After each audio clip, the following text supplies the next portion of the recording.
Yung, ito yung mga sangkap na sa anchovies.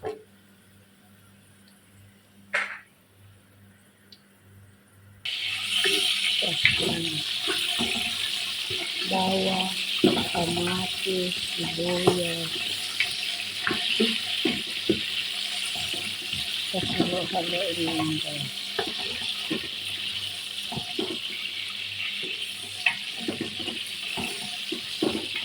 Hanggang sa maging guys, pag okay na siya, lagyan natin ng baharat. Ito yung sa mga madjubos guys, madjubos dia chicken. Guys, ito baharat ng manok, saka tamarin, guys, cubes. Kasalo natin.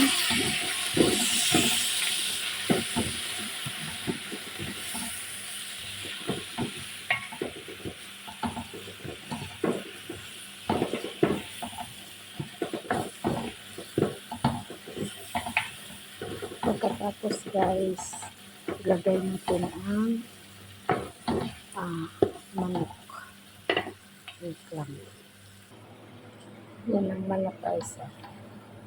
Hinati-hati ko lang yan. Tapos pabayaan natin yung sauce sa katawan. Haluin natin guys. Madami kasi family din yun.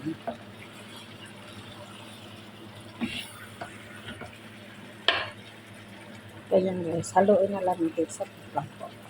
Yan na guys, nahalo na yun. Pabayaan natin sa plate, tapos haluin, tapos lagyan natin ng tubig. Yan na guys. Chicken, madjabos chicken. Tapos pakuluin na lang natin to guys. Pabayaan natin ng 1 oras kasi madami man to. 1 oras para malambot masyado ang manok.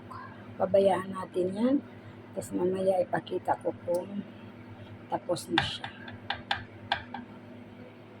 Ganyan lang guys, kabilis. Pabayaan ko lang yun siya. Yan guys, pag kumulo na yan, lagyan natin ng asin. Yan lang.